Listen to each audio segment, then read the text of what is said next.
اب اس کے بعد مختصر سی بات ہم کر لیتے ہیں اس بات کے اوپر کہ اس کا سد باب کیا ہونا چاہیے۔ پہلے تو میں اسی بات کو جو باتوں کا جو تذکرہ کیا، تو میں اپنی مسلم بہنوں سے بھی کہنا چاہتا ہوں، اپنے بھائیوں سے بھی کہنا چاہتا ہوں کہ کبھی بھی ہمیں کوئی غیر مسلم ہو، چاہے اس کا ذریعہ کوئی مسلمان بھی بن سکتا ہے، کہ کبھی کسی کی باتوں کے اندر، مصنوعی باتوں کے اندر آ کر اپنے آپ کو جہنم کا ایندھن نہیں بنانا چاہیے، اپنے آپ کو جنت سے محروم نہیں کرنا چاہیے۔ ہم ایک عقل مند، ایک غیور، ایک باغیرت، ایک باحیا قوم ہے۔ ہمارا سلسلہ روحانی اعتبار سے اللہ کے نبی صلی اللہ علیہ وسلم تک پہنچتا ہے۔ ہم صحابہ کرام کی حیا مند، غیرت مند اولاد ہیں، ہم ان کی روحانی اولاد ہیں۔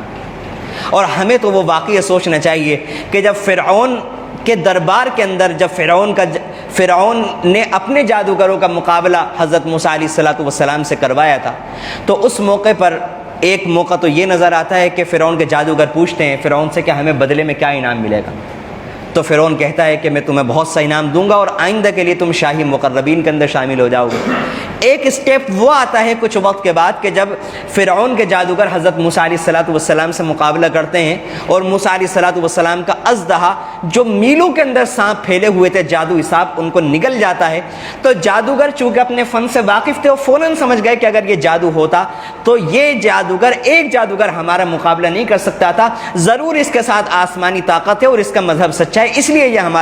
ہم اس کے مقابلے سے عاجز آ گئے۔ تو فوراً قرآن کریم کہتا ہے فَأُلْقِيَ السَّحَرَةُ لَهُ سَاجِدِينَ، فوراً سارے کے سارے جادوگر سجدے کی حالت میں گر گئے اور کہنے لگے آمنا برب العالمین رب موسیٰ و ہارون، ہم تو رب العالمین کے اوپر ایمان لے آئے۔ فرعون نے کہا آمنتم لہ قبل ان آذن لکم، مجھ سے پوچھے بغیر تم موسیٰ کے اوپر ایمان لے آئے۔ انہ لکبیرکم الذی علمکم السحر فلاقطعن ایدیکم وارجلکم من خلاف، میں تمہارے ہاتھ پیر کاٹ دوں گا، میں تمہیں درخت کے تنوں میں سولی کے اوپر چڑھا دوں گا۔ ابھی تو کچھ وقت پہلے وہ فرعون سے انعام مانگ رہے تھے، اور اب کہتے ہیں فقض ما انت قاض، جو ہو سکے کر لے، جو اکھاڑ سکتا ہے اکھاڑ لے،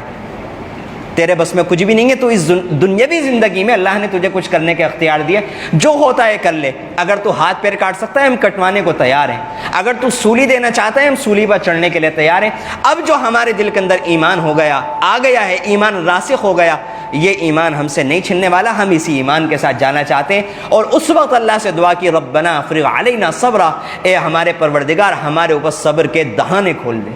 ہمارے اوپر صبر کی بارش فرما دے، ہمیں ثابت قدمی دے دے، اتنی ثابت قدمی دے دے کہ اس کے مظالم کی وجہ سے ہم دین سے مرتد نہ ہو جائیں، ہم دین نہ چھوڑیں۔ وتوفنا مسلمین، ہمیں تابعدار بنا کر موت دیجیے گا اور ہمارا قیامت کے دن اس حال میں حشر کیجیے گا۔ یہاں پر ایک سوال ہوتا ہے کہ ایک جادوگر ہے، ابھی کچھ وقت پہلے وہ حضرت موسیٰ کا مخالف ہے، ابھی اتنی سی دیر کے اندر کیا ہو گیا کہ اب وہ اس کے دل کے اندر اتنا مضبوط ایمان آ گیا ہے؟ تو ہمیں سمجھ لینا چاہیے فَمَن يُرِدِ اللَّهُ أَن يَهْدِيَهُ يَشْرَحْ صَدْرَهُ لِلْإِسْلَامِ، کہ جو اللہ سے ہدایت مانگتا ہے، بھیکاری بن کر ناک رگڑتا ہے، راتوں کو روتا ہے، اگر اس کو ضرورت محسوس ہوتی ہے کہ مجھے میری نسلوں کے لیے ایمان کی ضرورت ہے، میرے لیے ایمان پر خاتمہ ضروری ہے، وہ ناک رگڑ کر راتوں رات ہر وقت اللہ سے کہتا ہے یا اللہ مجھے ایمان پر اٹھائیے گا، یا اللہ مجھے ہدایت دے دیجیے، یا اللہ میرے دل کو ایمان پر، اسلام پر مطمئن فرما دیجیے، میری نسلوں کو مرتد ہونے سے بچا لے، میرے علاقے والوں کو مرتد ہونے سے بچا لے۔ اگر کوئی یہ کرتا ہے تو اللہ فرماتے ہیں یشرح صدرہ للاسلام، ہم اس کا سینہ اسلام کے لیے کھولتے ہیں، ہمارا وعدہ ہے۔ ومن یرید ان یضل، اور جو انسان گمراہ ہونے کی حرکتیں کرتا ہے، غیر مسلم لڑکوں سے، لڑکیوں سے دوستی کرنا یہ خود اس بات کی علامت ہے کہ وہ مسلمان لڑکا یا مسلمان لڑکی وہ غیر کے مذہب کو اچھا سمجھتے ہیں، اور ان کے ذہنوں کے اندر غیروں کا جو مذہب ہے وہ ایک اچھائی کا گھر کر گیا ہے، اور ان کو کوئی فرق نہیں پڑتا کہ ہمارا اسلام اس بارے میں کیا کہتا ہے، ہمارا اللہ اس سے ناراض ہوتا ہے یا راضی رہتا ہے۔ تو گویا کہ انہوں نے اپنے عمل سے اس بات کا ثبوت دے دیا کہ وہ گمراہ ہونا چاہتے ہیں، ان کو کوئی فرق نہیں پڑتا۔ تو اللہ کہتا ہے ایسے لوگوں کی ہمیں کوئی ضرورت نہیں ہے، ہم ان کا سینہ اسلام کی باتوں کی طرف سے تنگ کر دیتے ہیں، اور ان کو اسلام کے اندر خامیاں نظر آنے لگتی ہیں کہ اسلام کا یہ والا سسٹم نہیں سمجھ میں آتا، اسلام کا پردے کا نظام ہمیں سمجھ میں نہیں آتا، اسلام کا ہمیں طلاق کا نظام سمجھ میں نہیں آتا، اسلام کا سود کو حرام کرنے کی وجہ ہمارے ذہنوں کے اندر نہیں آتی۔ اور جو انسان ہدایت کی بھیک مانگتا ہے اللہ اس کے سینے کو کھول دیتے ہیں، اس کو پردے کا نظام بھی اچھا لگتا ہے، اس کو سود کا حرام ہونا بھی اچھا لگتا ہے، اس کو ہر چیز اچھی لگتی ہے۔ تو تو اس کے سد باب کا یہ ذریعہ ہے کہ ہم اپنے بچوں کے دلوں کے اندر، ان کے دل کے اندر، ان کے رگ و ریشے کے اندر ایمان کو اتارنے کی کوشش کریں، ایمان کی قیمت اتاریں، اور اس کے لیے اللہ رب العزت سے گڑ گڑا کر تنہائیوں میں، خلوتوں میں، جلوتوں میں اللہ سے خوب گڑ گڑا کر دعائیں کریں۔ اپنی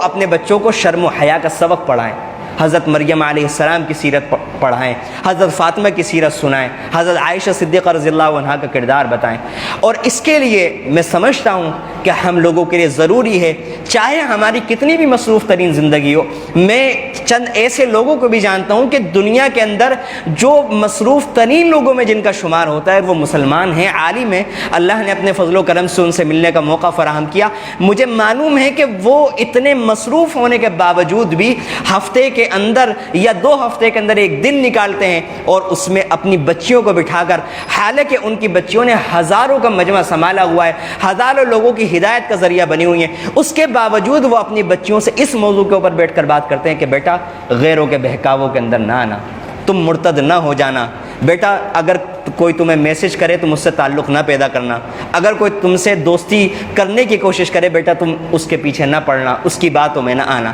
اور ہم لوگ سمجھتے ہیں کہ ہمارا گھر کا ماحول تو شاید ہم نے یہ سمجھ لیا ہے کہ صحابہ کرام کے زمانے سے بھی اچھا ہو گیا ہے۔ آج اس مجمع میں کون ایسا شخص ہے کہ جو اپنی بچیوں سے، اپنے بچوں سے بٹھا کر اس موضوع کے اوپر بات کرتا ہے؟ یا ہمارے لیے لازم و ضروری ہے، اگر ہم نے اس بات کو سنجیدگی سے نہیں لیا اور ہم یہی سمجھتے رہے کہ ہمارے ذمے تو صرف آفس کا کام ہے، صرف کارخانے کی ذمہ داری ہے، صرف کاروبار دیکھنا ہماری ڈیوٹی ہے، تو وہ وقت دور نہیں ہے کہ ہر علاقے سے اللہ نہ کرے، اللہ نہ کرے، لا قدر اللہ نہ کرے، وہ صدائیں بلند ہونے لگیں گی کہ اس علاقے سے اتنے مرتد ہو گئے، اس علاقے سے اتنی بچیاں مرتد ہو گئیں، اس علاقے سے اتنے بچے مرتد ہو گئے۔ تو اس لیے ہمیں اپنے بچوں سے، اپنے بچیوں سے اس موضوع کے اوپر بات کرنے کی ضرورت ہے، اور بہت ممکن ہے کہ اس وقت یہ جو لوگ اس بات کو سن رہے ہیں تو اس میں کچھ مسجد کے ذمہ دار ہوں، کچھ علماء ہوں، تو وہ اپنے اپنے مقامات کے اوپر ان موضوعات کو بہت تفصیل کے ساتھ بیان کریں، گھروں کے اندر اس موضوع کے اوپر مستقلاً بالکل ہمیشہ کے لیے لازم کر لیں کہ ہفتے میں، 2 ہفتے میں، مہینے میں ضرور باتیں ہونی چاہیے۔ اگر خود بات نہیں کر سکتے تو علماء سے پہلے سیکھیں، یا کسی عالم سے تعلق پیدا کریں، اس عالم کی باتیں اپنے گھروں تک پہنچائیں، یا کسی عالم کا بیان اس موضوع پر جو وہ اپنے گھروں کے اندر سنوائیں۔ علماء سے تعلق پیدا کرنے کی ضرورت ہے، اپنے علاقوں میں، اپنی مسجدوں میں، اپنے محلوں کے اندر ان باتوں کا بیان کرنے کی ضرورت ہے۔ اور جو بیوٹی پارلر والی میں نے بات کہی تھی تو اس کا یہ ذہن کے اندر یہ بات آتی ہے کہ چند عورتیں مل کر اگر اس کی ضرورت ہی سمجھتی ہیں تو اپنے گھر کے اندر کسی کو بلا لیں اور سب مل کر جس کے حصے میں جتنے پیسے آئیں وہ آپس کے اندر بانٹ سکتی ہیں، اس کا یہ حال ہے۔ اور جہاں تک فون نمبر کا تعلق ہے اور بچیوں کا جانے کا تعلق ہے تو اس کے اندر مردوں کو آگے آ کر ایسی جگہ، جتنی جگہوں کا میں نے ذکر کیا ہے ان جگہوں کے اوپر مردوں کو اگر اپنی بچیوں کو پڑھانا ہے،